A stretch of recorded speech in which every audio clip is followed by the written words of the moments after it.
Welcome back. Welcome back. My name is Denathan Knox, and I am your host and founder of At the Top, and we are back for the NFL season. That being said, my boys did not get it done, so we're gonna have to change, man. We're gonna have to take this off.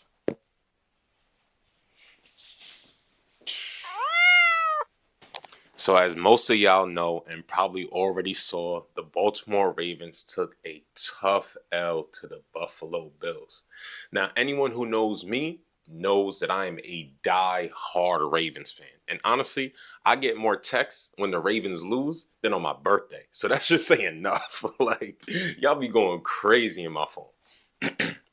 But let's get in a recap of this week's NFL games. We had the Bills and Ravens on Sunday Night Football. And honestly, the season started exactly how anyone would want the season to start. I mean, we had two of the Super Bowl favorites to make it out of their conference, the Bills and the Ravens, battling head to head, putting up 80 points between the two teams. It was must-watch TV. I mean, the two MVP finalists from last year, Josh Allen and Lamar Jackson, were just going crazy on the offensive side of the ball. Defenses were nowhere to be found, and Derrick Henry, outside of that fumble, proved he was him once again. Was this a Bills win or a Ravens collapse? Now, as a Ravens fan, I could tell all y'all, this is nothing new. It's not. As a Ravens fan, we have seen some of the worst collapses by our defense of all time, and I'm just talking about the last 3 years. I mean, a 20-plus lead to Miami, a 15-plus lead to Buffalo, and then again, we're giving up another huge double-digit lead to Buffalo with 4 minutes left in the fourth quarter. Guys, come on now. And I love Coach Harbs, but eventually, we're going to have to start looking at you, bro. It's not looking good. Now, Josh Allen, as much as I hate to give him credit, 250 yards in the fourth quarter, the most of any quarter in his career, he was doing his thing. Now, whether or not he deserved MVP last year did not make a difference when it came to the game on Sunday night because he was wilding. Now, another huge play of the game is, did we see my boy D-Hop? The one-hand grab over the shoulder falling down? He's looking like prime D-Hop. Listen, it's one game. It was one nice little catch. But if that's going to be a deep threat for the Ravens down the line, could be a scary season. Now, a lot of controversy was around Lamar shoving a fan. Now, if y'all saw the recap or you saw the video, I'm going to try to add it into this video. It was clear and obvious that Lamar was more than justified for shoving that fan back. I mean, the dude shoves D-Hop in the head, then he shoves Lamar. These guys are not animals in a cage. Someone's going to fight back, and eventually someone's going to get hurt, and then it's going to be escalated to lawsuits and things like that. The NFL has to protect the players, and I'm glad to see that that guy was actually banned from all NFL stadiums, including the Bills Stadium, for the rest of the season. And honestly, it should be a lifetime ban. Now, the Jets and the Steelers was another great game of the week. I mean, both teams putting up 30-plus points. Vintage Aaron Rodgers, 4 TDs, 240 yards. Now, what most people don't realize is that the Packers were having a 2010 Super Bowl celebration for their home opener. The entire team was there. Aaron Rodgers, the starting quarterback, oh yeah, he's still dropping dimes on Sundays for teams today. So that's a flex if you ask me. Now, when it comes to the New York Jets, putting up 32 is very optimistic, especially against a solid Steelers defense. Justin Fields looked really nice, 16 for 22, 200-plus yards on the air, and about 50 yards on the ground. He's doing what you need him to do out of a starting quarterback. So once that defense picks up, the Jets may be able to do something in a division that's honestly not that strong. I'm going to read off some stats to y'all from this third game, and I want you guys to guess what quarterback had these stats. Now, 272 yards in the air, 1 throwing touchdown, 2 rushing touchdowns, and threw for 22 out of 29 attempts. Is this prime Peyton Manning? Or is this Daniel Jones? Danny Dimes is back for the Indianapolis Colts, and honestly, he shut up everybody, including me. I thought AR should have been the starting quarterback as a project quarterback. You knew what you was getting into.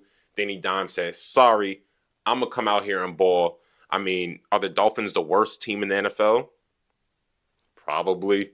However, you got to take what is given to you. And he saw that defense, and he literally sliced them apart. I mean, 4 scoring drives to open the game, and they did not look back ever since. Now that the football talk is done, business is business, and we got to talk about the stuff off the field and off the court. Now, one of the big headlines that I've seen over my feed was actually pretty crazy. And Adidas themselves, the company obviously that we all know and love, is taking over all of Miami County high schools when it comes to outfitting their football teams. So I'm going to read you guys some details here. Adidas will outfit 41 high school athletic programs across the country, including varsity, junior varsity, and feeder programs, effective of that date. Now, the grounds at Traz-Powell Stadium, widely known as the Mecca of high school football, has now been designated as the Adidas Field at Traz-Powell Stadium. So literally, they're getting branded to something that, honestly, if it was like comparable to New York, it's like Nike Rucker Park. Rucker Park is like established, it's iconic, it's a staple in the game for basketball, and it's like throwing your brand in front of a huge staple like that. That is a huge move by Adidas. And licensed Adidas gear can be purchased at dadeschools.athsolutions.shop, including the new 305 and Made in Dade collections designed to celebrate Miami-Dade County. Now, not only is Adidas outfitting the teams, but they're also listening to the community and making sure that community could get gear too. Adidas is on their game with this one, I can't lie.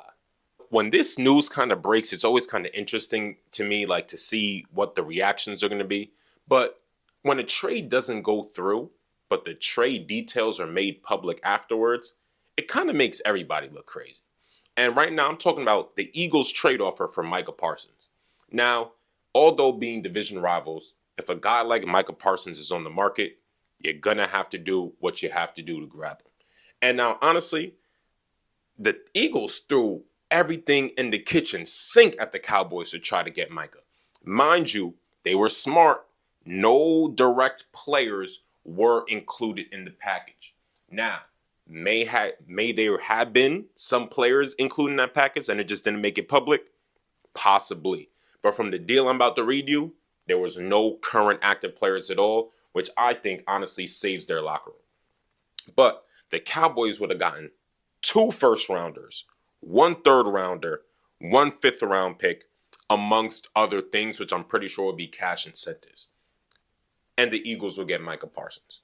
Would you trade a generational player like that to your division rival knowing the package that you would get? Or are you going to pass up like the Cowboys did and say, hey, we're going to ship him to another team, still in the NFC, but just not a division rival? And with the NFL season back, NFL Red Zone is here again. And my boy Scott Hanson is ready to bring you 7 hours of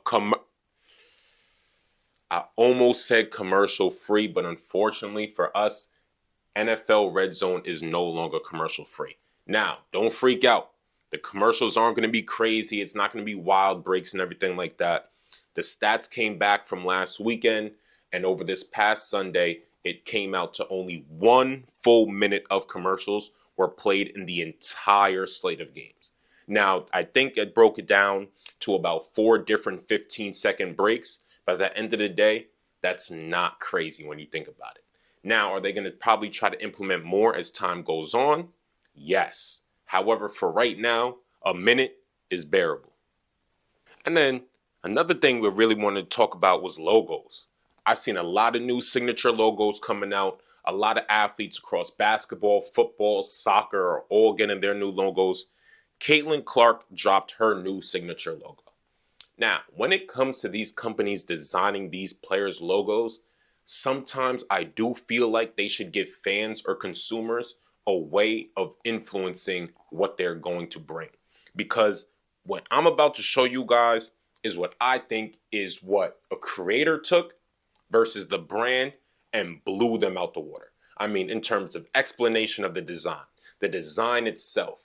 I mean, the fact that it's two 3-point lines that make out the CC and Caitlin Clark, and then you could be shaped into a basketball court, to me is not only innovative, but it's a smart design, it's a sleek design, and it's something that tells a story as well as being so custom to her, Caitlin herself.